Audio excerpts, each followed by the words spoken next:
From the desert's hot embrace to the cool of eucalyptus shade, no fence holds back the spirit of the path we bravely made. Ten adventures we won't be tamed, blazing trails where wildfires rain. G'day campers, welcome back to 10 Adventures, and welcome back to the Flinders Ranges, Part 2. Alright, so Part 2 of our little journeys around Flinders Ranges for Day 3. Now we are at the Appalina ruins. Now we're back in my car. I've just spent the morning with Jess and the kids in the BT50. So I think we found a fossil, but I don't think it's like you think of a fossil as in like dead animal. You can see really clearly that you've got two really distinct layers here. So you've got this slaty rock, grey rock here, and then you've got this sandstony limestone portion here as they've compressed together over millions and millions of years. But this is really rough and textured on this side, and that almost looks like it's either coral, particularly this white bit here. You can see how that's really white and pale. That could be fossilised coral. So you know what I'm going to do with this? I'm going to take this back, and I think we're going to wash this when we get back to camp, and see if we can see some. You want that for the rest of the day because it's going to be hot. We'll see if we can see if that's actually coral that's fossilised underneath this stone. That's a really cool find. I'm really happy with that. We wanted to find a fossil for the last 3 days. Of course, I could be completely wrong, and then, I'm wrong. Hyped up for nothing. Yeah, pretty much. But what do you reckon? You reckon that's going to be a fossil? Yep. It tells me it could be. I was there. That's cool. Alright. So you know what this is? Black slate. This is black slate, that's right. And you see how it's just taken that bit off, and it's got a really, really sharp edge on it? So Indigenous Australians used to use this stuff to make spearheads and tools, so that when they killed a kangaroo or a wallaby to eat, they'd get this sort of stone. It'd be really sharp, and they'd use that to cut into it to get the skin off and get the guts out, and then they could cook the meat to eat it. This is good. That's a pretty good one. So look, yeah, it's got a bit of a sharp edge on it. This one's got a really sharp edge. So this is what, and not just Indigenous Australians, but if you go anywhere in the world, anywhere that you find native peoples, like Native Americans, anywhere they had slate, you'd find that make arrowheads, spearheads, and even axes and bigger tools. And that's how that's how the Indigenous people would prepare their food. There's a bit of this. Yeah, that's pretty sharp. Feel that one. Look at that. Oh yeah, that's sharp. Look at that one. That's sharp. That is sharp, yeah. You reckon I could cut a kangaroo skin off with that? Yep. Yeah, I reckon I could too. See you next time. There's water in the Flinders Ranges. Actually, it is water. Should I go through the middle? Go for it. I don't reckon I'll get bogged. Well, you might. There's a tree over there we can winch up. You got a winch? Yeah. There is actually water. Deep water too. Deep water. Anyway, I'm about to jump out of the car and go and have a look at these ruins. It's an old homestead.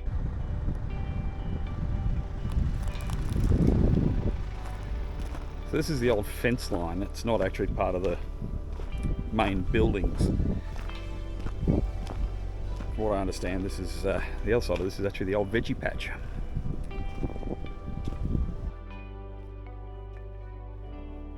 Now the other thing that Jess just warned me of, we're going up to the homestead. She said, when you get up there you can smell what's left of a dead roo. I can tell you, I can smell it down here. The wind is heading in this general direction, so I'm expecting a little bit of unpleasantness when I get up there. Apparently the carcass has been removed, but there's a bit left of it. So, but you can definitely smell that something's died up here. Now let's have a look what we're heading up to.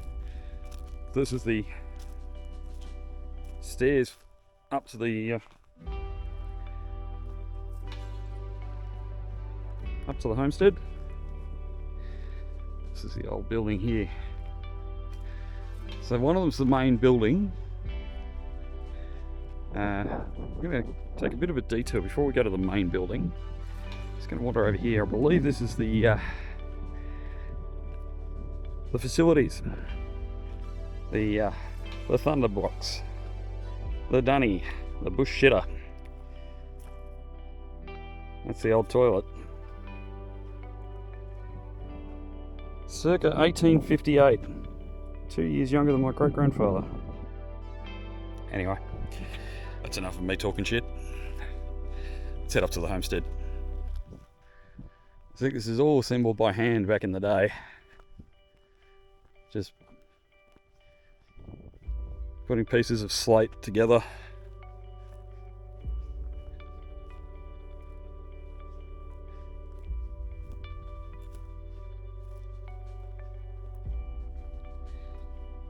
So this is your main homestead.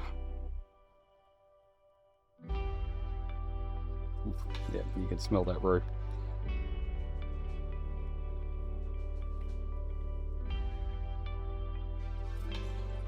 Some sort of room here.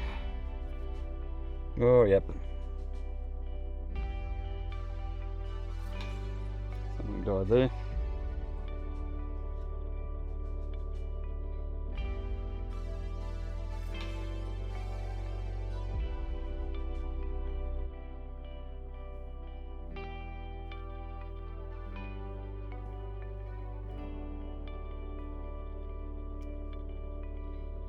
Presumably a bedroom of some sort.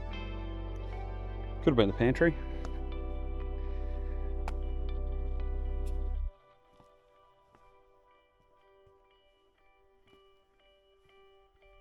Yep, this is indeed the kitchen.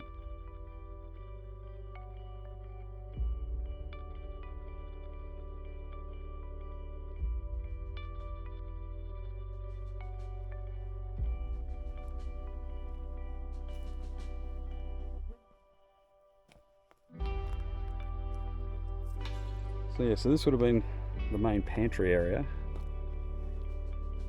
based on what I just read on that sign. And then this here was a bread oven.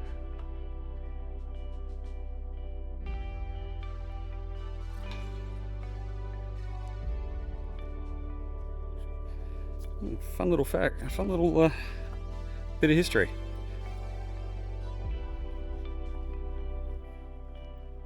There's actually another room at the back of the homestead that I didn't see when we came through.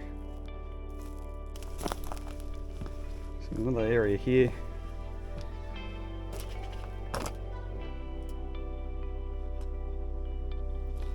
Looks like this is almost ready to collapse. Bulging quite significantly here.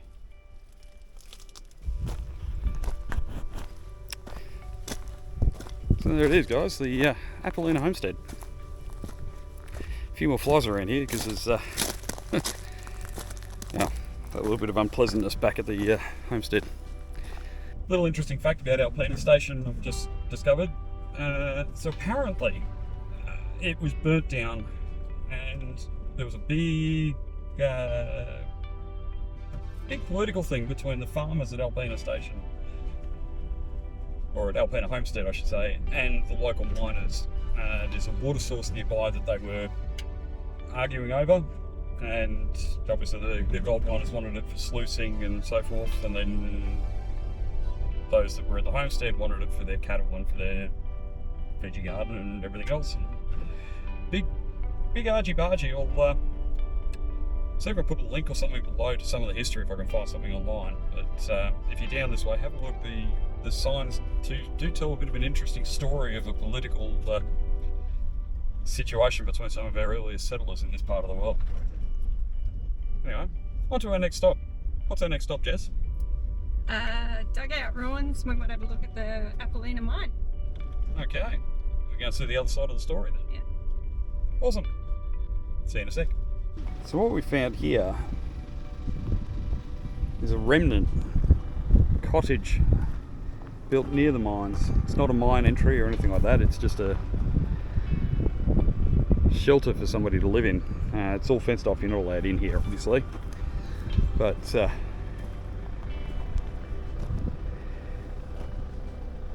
this is quite a nifty little excavation that's been dug out there and turned into a shelter. But this is a little bit more modern than the mines in the area. This is a remnant dug out from when they were mining, and I needed to say copper, not gold as I first thought. It was a copper mine here. In fact, all the way up in the distance up the hill here, I can't even see it from this depression here, but there is a well up there, and that's part of the water that they were arguing over with the Appalina homestead. Hence the reason they thought or accused the miners of burning it down. But yeah, this is something that's come through a little bit later on.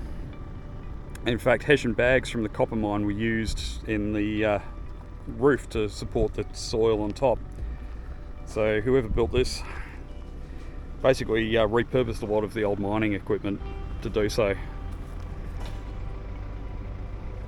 A little bit hard to spot this one if you're coming up the road. The main road's just up there, but you'll drive past it without even seeing it, as we did.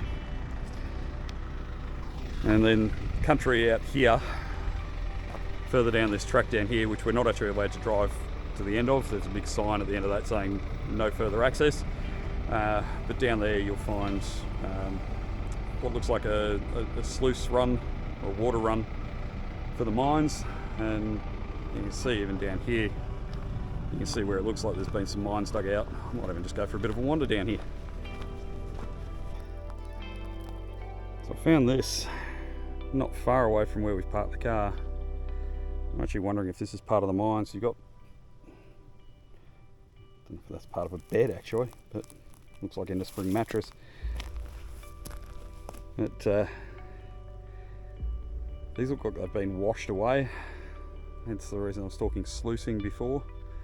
I don't know. Leave me a comment in the leave me a comment below. Tell me what you think. Do you reckon this is old mine, or am I just looking at some water formation that I've got no idea what I'm talking about? Either is completely possible. Anyway, it is pretty bloody stunning out here.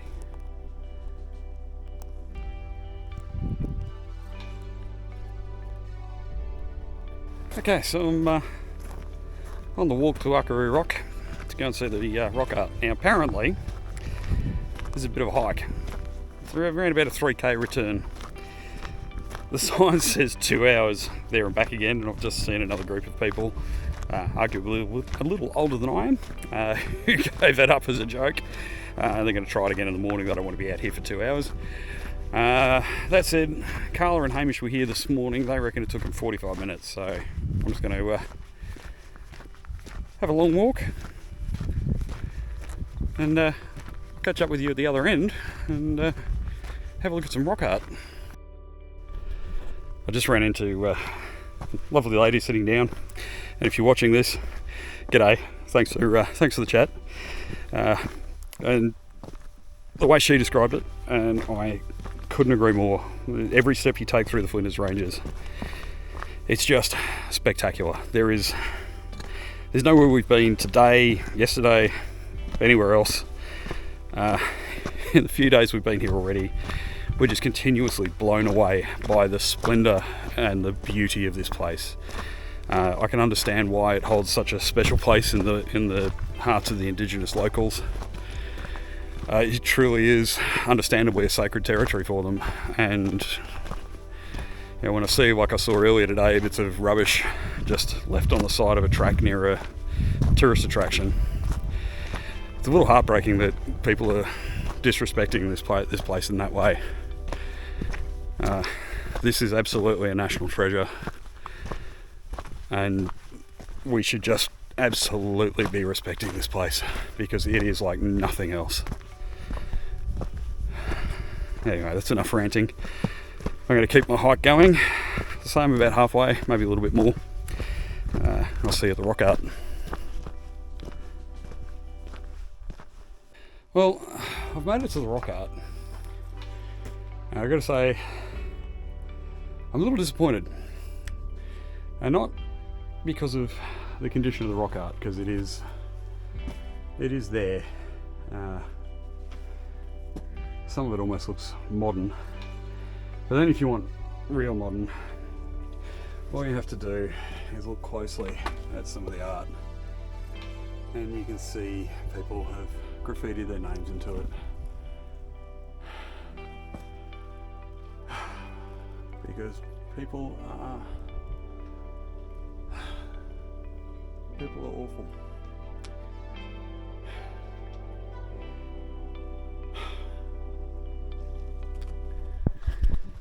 And unlike the graffiti we saw in Mount Gambier on our South Australia trip last year, that stuff is going to erode away. This isn't. So if you're one of the people that's graffitiing your names into Indigenous artwork like this, you should be ashamed of yourselves. Anyway, end rant. I'm a little disappointed. Anyway, time for the long march back down to the bottom. About another K&a-half to go. Well, the previous rock I was at was not the rock I was supposed to be looking at. It's this one here behind me.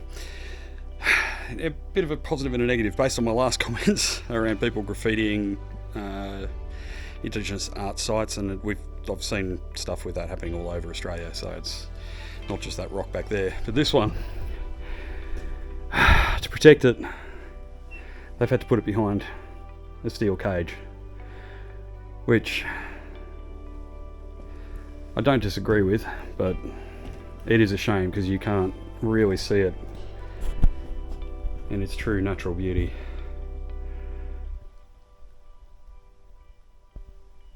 But yeah, a lot more colour than the previous rock.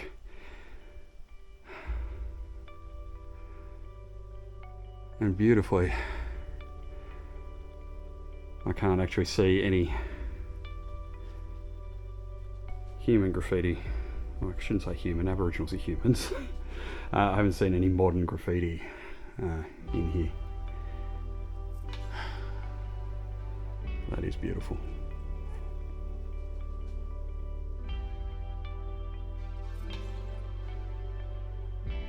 Question of how long it's actually stayed and it's been here.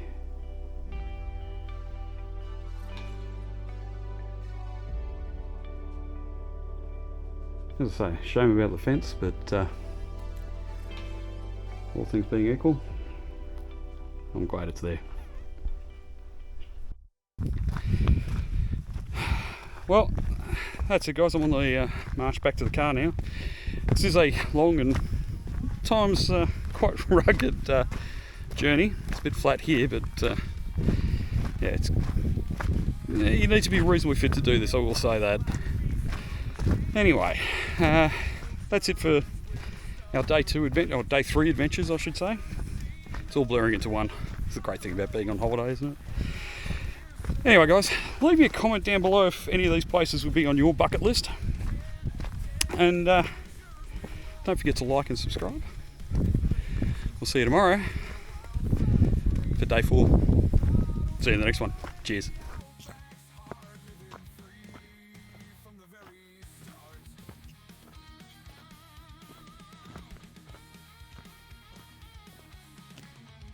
See what? Would you bloody look at that?